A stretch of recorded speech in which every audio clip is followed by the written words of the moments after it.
Assalamualaikum warahmatullahi wabarakatuh. Hai guys, makasih ya udah balik lagi ke channel ini dan mengklik video ini. Lagi-lagi aku mau ngebahas tentang cerita atau pengalaman-pengalaman horor yang pernah dialami oleh para netizen-netizen di luaran sana ya.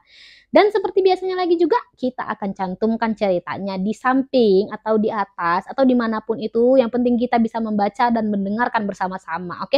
Jadi kita sambil ngobrol, sambil kita dengar dan baca pengalaman horor yang pernah orang alamin ya guys ya. Mungkin nanti bisa jadi pelajaran untuk kita. Ya, kita harus pintar-pintar mengambil petik pelajaran dalam sebuah cerita, oke?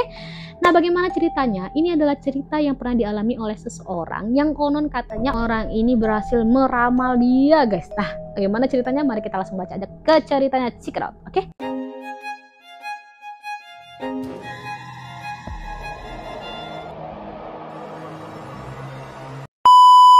Halo, selamat malam. Saya akan menceritakan kisah yang dialami oleh seorang mahasiswa, sebut saja Abdi, guys ya. Jadi ceritanya ini dari seseorang juga. Nah, dia yang menceritakan. Nah, sebut aja namanya, orang ini adalah namanya Abdi katanya, guys. Jadi dulu saya pernah menjadi dosen bantu di satu perguruan tinggi kesehatan karena waktu itu baru berdiri sehingga saya diminta membantu mengajar. Nah, karena dia ini pengajarnya, mungkin yang cerita ini adalah murid dia ya, murid dia saat itu kan ya. Saat itu dia menjadi dosen pengabdi saat itu ya, guys. Satu waktu tibalah pelaksanaan PKL di satu kecamatan ya. Kebetulan di desa X ya, nama desa ini ya, dia di PKL di sebuah desa dan desa ini kita sebut aja namanya desa X gitu ya. Abdi dan 7 orang rekannya ditugaskan kira-kira selama 2 minggu nih guys ya. Jadi dia PKL-nya selama 2 minggu nih ya, dia si Abdi dengan 7 orang nih. Sebagai gambaran, dalam kelompok tersebut terdapat 3 mahasiswa dan 5 mahasiswi ya, seperti biasa lah ya, namanya PKL atau KKN itu biasanya kebanyakan adalah perempuan ya guys ya. Memang karena populasi perempuan dikabarkan katanya tetap masih yang paling tinggi dan paling banyak ya. Waktu itu saya beserta tim dosen lain mengantarkan kelompok Abdi kepada perangkat desa. Nah, dia yang ditugaskan dan sama dosen-dosen yang lain juga sebetulnya ya, tapi ini kan cerita dia, kita sebut aja dia. Dia ditugaskan mengantarkan si Abdi dan rekan-rekannya ke desa itu. Kebetulan waktu penyerahan mahasiswa itu pagi hari dan Abdi izin tidak bisa ikut dan akan menyusul karena ada keperluan penting di desanya, guys. Nah, saat diantarkan, si Abdi ini salah satu dari kelompok itu, yaitu Abdi, dia tidak bisa hadir ya. Nanti dia nyusul katanya karena dia ada pekerjaan yang tidak bisa dia tinggalkan saat itu. Abdi, kamu keren banget ya. Baru PKL kamu sudah bisa berani izin ya. Itu baru mulai loh ya. Oke, terus lanjut. Setelah acara serah terima kepada Pak Kades selesai, kami beserta tim dosen balik lagi ke kampus. Sementara Pak Kades mengajak para mahasiswa PKL kecuali Abdi jalan-jalan ke bangunan kuno zaman Belanda yang terbengkalai. Jadi ya seperti biasa lah ya, ketika kita baru datang ke suatu tempat PKL atau KKN kita, seperti biasanya perangkat desa atau salah satunya orang di situ pasti akan berinisiatif untuk mengantarkan kita. Ayo kita kenalkan pada tempat-tempat yang ada di desa ini. Nah, dia kebetulan mengantarkan ke tempat terbengkalainya itu adalah sebuah bangunan Belanda, guys. Dan si Abdi ini nggak diajak. Kenapa si Abdi nggak diajak? Karena kan emang si Abdi dari awal memang belum datang. Dia udah izin nih kan. Bangunan tersebut berupa rumah, guys ya. Walaupun itu sebuah bangunan kuno Belanda, itu bukan sebuah goa atau apapun ya. Itu sebuah rumah, bukan sebuah gedung ya, cuman sekedar rumah. Di sisi samping rumah tersebut terdapat sumur yang konon menurut cerita yang diyakini oleh orang-orang di desa X itu terdapat harta karun Tuan Menir Belanda. Tapi untuk menarik harta karun tersebut perlu ada ritual yang mungkin saja membutuhkan imbalan nyawa, guys. Nah, dapat cerita dari mana nih ya? Oke lah ya, perangkatnya ini cerita nih ke mereka nih ya. Ini adalah tempatnya, ini adalah rumahnya. Nah, di situ ada sumur, anak-anak ya, adik-adik semua, adik-adik PKL semua. Di situ ada sumur. Kalian tahu nggak sumur tersebut itu ya ada harta karunnya loh, katanya si papa perangkat tadi ini ya guys. Sumur itu dek ya, di situ ada harta karunnya loh, dan tapi harta karunnya meminta nyawa. Aduh Pak, kenapa Bapak cerita sampai ke sana Pak? Apakah ini cerita sangat-sangat penting untuk diceritakan atau ada maksud tertentu di balik cerita tersebut ya guys ya. Mungkin aja ya jangan kesana ya, jangan apa-apa, atau jangan-jangan bapak ini berharap untuk si anak PKL mungkin bisa memecahkan hingga anak PKL bisa mendapatkan harta karun dari situ. Nanti jangan lupa ya bagi-bagi ke bapak, karena bapak yang sudah menceritakan kisah daripada bangunan kuno Belanda ini gitu kan guys. Dan kalaupun seandainya mereka dapat harta karun itu, tapi kalau imbalannya berupa sebuah nyawa, udah apa ya, mendingan nggak usah ya pak ya, kita nggak usah nyari harta karun di situ ya, mendingan kita nyari harta karunnya Dora gitu kan ya.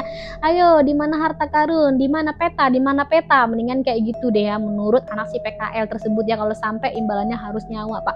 Gimana kalau bapak aja ya yang cari gitu kan. Aduh bapak aduh. Singkat cerita, ketika sore harinya Abdi telah sampai di desa X. Akhirnya si Abdi bener-bener ya datang menyusul, tapi ketika sudah sore hari. Sebelumnya oleh Pak Kades, para mahasiswa PKL suruh tidur di salah satu ruangan di kantor desa yang kebetulan tidak terpakai. Karena bingung mereka mau ditaruh di mana, ditaruhlah di balai desa ya, di ruangannya. Kebetulan ada ruangan yang kosong yang udah lagi nggak dipakai nih kondisinya saat itu. Jadi kalian tidur di sini dulu ya, kami belum ada tempat nih katanya mungkin ya. Di samping bangunan kantor desa tersebut terdapat kelenteng alias tempat ibadah guys, bagi umat Konghucu ya. Memang sebagian dari penduduk desa X adalah peranakan Tionghoa ya guys ya, orang Cina ya guys ya, Tionghoa. Begitu Abdi telah sampai di base camp mereka, kemudian dua temen cowoknya menawarkan untuk mengajaknya jalan-jalan ke tempat rumah Belanda tersebut. Gimana kalau lu gue ajakin ke sana, kata salah satu temannya berinisiatif seperti itu. Di mana? Ini ada tempat bangunan kuno Belanda keren. Ayo ke sana yuk, mau nggak lu gue ajakin ke sana? Ya udah yuk, ayo gitu kan guys. Akhirnya si Abdi pun sepakat untuk mau diajak ke tempat bangunan kuno itu ya, bangunan kuno Belanda tadi ya guys ya, rumah Belanda tadi. Oh ya, karena ada kaitannya dengan ending cerita, saya gambarkan bagaimana wajah Abdi ya guys ya. Ada kaitan dengan ending ceritanya nih guys. Apa tuh gerangan? Ayahnya asli dari Guangzhou, Cina, dan menikah dengan ibunya yang seorang Melayu. Tapi ayahnya seorang Muslim. Jadi di samping kulitnya yang putih, wajah Abdi juga bak orang Tionghoa ya guys ya. Jadi si Abdi ini kebetulan juga kayak orang Cina lah ya, karena dia punya keturunan itu guys ya. Dan konon katanya di cerita ini nanti di akhirnya berkaitan dengan dirinya si Abdi tadi nih guys ya. Sipit layaknya orang Cina daratan guys. Di sana Abdi mulai merasakan keganjilan katanya ya. Lanjut ke cerita selanjutnya nih, cerita yang tadi balik lagi. Salah satunya ketika dia memotret dengan BB zaman itu tahun 2013 ya guys ya. Lumayan udah lama ya guys ya. Jadi pakai motret pakai BB ya, BlackBerry ya guys ya. Belum menjamur smartphone baru BlackBerry katanya guys. Di sumur Belanda terdapat semacam aurora di atas sumur tersebut. Foto aurora tersebut ditunjukkan kepada saya, dan karena belum ada aplikasi edit gambar di BB-nya, saya yakin foto tersebut benar guys. Kalian tahu nggak sih aurora guys? Aurora itu kayaknya nih ya, semacam kalau kita foto kayak ada bayangan atau kayak ada asap-asap gitu, kayaknya seperti itu loh guys. Nah, dia ngerasa ada yang aneh nih waktu dia moto area sumur yang konon katanya itu ada harta karunnya, kok ada ini gitu ya, kok ada aurora ya. Dia tuh nunjukin juga ke si dosennya ini, pasti ada net ini loh pak nih di sini, pak lihat gak gitu kan. Menyadari ada yang tidak beres, kemudian dia mengajak teman-temannya untuk pulang ke base camp gitu guys. Dia ngerasa wah kayaknya ini nggak beres deh, yuk pulang aja yuk, pulang yuk. Lepas sholat maghrib, dia merasa capek teramat sangat dan kemudian tertidur. Jadi kondisinya ketika dia tadi ke sana itu menjelang suruk ya, maghrib ya, udah sore ya guys ya. Aduh itu sore banget sih ya, aduh merinding. Ketika sekitar jam 10-an, dia bangun dan berniat untuk buang air kecil di WC. Disinilah teror mulai terjadi katanya guys ya. Ketika Abdi mengambil air di bak mandi, terlihatlah bayangan rambut hitam di dalam air, dan ketika dia mendongokkan kepalanya melihat sosok Neng Kunti di pojokan WC guys. Neng, ngapain di situ malam-malam Neng? Gak takut dingin? Gimana sih Neng, masuk aja atau gimana? Nggak mungkin Abdi bakal ngomong kayak gitu. Yang ada, kenapa Abdi ketika dia ke WC nggak ke WC yang jangan nimba sumur gitu, ke WC yang airnya memangnya nggak ada air yang sudah tertampung dari sumur tersebut gitu kan guys. Kenapa harus ngambil dulu di sumur? Itu kan makin bikin merinding nggak sih ya? Untuk zaman sekarang sih aku tuh kayaknya udah lebih kayak merasa lebih horor gitu kalau nimba sumur di malam hari ya. Biasanya udah disiapin air ya gitu sebelum, supaya kita jauh lebih tenang bilang ketika tengah malam pengen ke WC gitu kan, kenapa harus sempet-sempetnya dia nimba air gitu kan, makin horor enggak? Dan yang lebih horor ketika dia nimba ada rambut, dan ketika dia rambut makin dia perjelas rambut dari mana ini gitu kan. Pas dia cek nengok-nengok ya ternyata ada Mbak Kunti di situ guys. Karena rasa takut yang teramat sangat dia lari dan membangunkan teman-temannya yang sedang tertidur. Neng Kunti tersebut tetap mengejarnya sampai kemudian dia takut dan memilih membungkus tubuhnya dengan sarung. Dia berusaha untuk tidur dan matanya seakan enggan untuk tidur guys ya. Jadi ketika dia ngeliat ya, jadi nggak itu tadi pipis ya guys ya, jadi nggak dia tadi buang hajat di situ saat itu ya guys ya. Terus dia sempat ngebangunin kawan-kawannya, tapi karena si Kunti ini tetap ngejar dia nggak sempat untuk ngebanguninnya secara total gitu kan ya guys ya. Akhirnya si Kunti ngerasa masih ngikutin dia, akhirnya dia udah nggak bisa nih, langsung dia buru-buru tutup mukanya daripada nanti terjadi apa-apa, makin pingsan, makin kenapa-napa, dia tutup mukanya pakai sarung guys.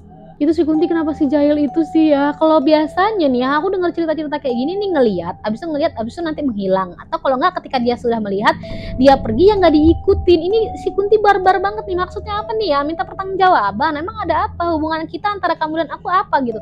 Belum apa-apa, belum kenal apa-apa, udah kamu kejar-kejar aku gitu kan? Dan yang lebih parahnya lagi, dia sampai nggak bisa tidur nih ya, aduh saking nutup deg-degan, jantungan, nggak juga tertidur. Kemudian Neng Kunti akan berbisik di telinganya menyuruh dia untuk membunuh teman-temannya guys. OMG, kenapa itu Kunti barbar banget? Aduh, ini Kunti emang benar-benar barbar banget ya. Seakan-akan berbisik ya di telinga dia, bunuh kawan kamu, bunuh kawan kamu. Dia berbisik seperti itu guys. Aduh, berasa kayak dirasukin gak sih ini si Abdi ya? Jahat banget nih Kunti. Kenapa sih Kunti ya? Apa hubungan kita sebelumnya? Kenapa kamu tiba-tiba ngeganggu aku gitu kan? Ya ampun Abdi. Aduh, ini bener-bener terseram si Abdi. Kenapa ini Abdi? Bersyukurnya dia bisa menguasai keadaan dengan membaca ayat kursi, doa-doa sebisanya. Akhirnya teror malam itu berakhir guys ya. Dan dia itu untungnya dia masih bisa berpikiran positif. Terus dia ketika dia merasakan hal itu, dia masih bisa mengendalikan diri dia untuk membaca-baca yang dia bisa ingat dan dia hafal ya. Untung lidahnya tuh nggak berbelit-belit gitu kan.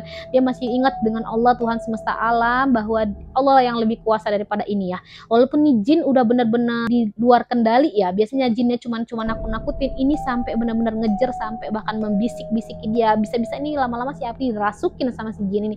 Untungnya dia masih bisa baca bacaan yang dia bisa guys ya. Setelah itu Abdi diantar berobat ke seseorang yang memiliki ilmu linuih katanya guys. Tahu nggak kalian apa tuh ilmu linuih ya?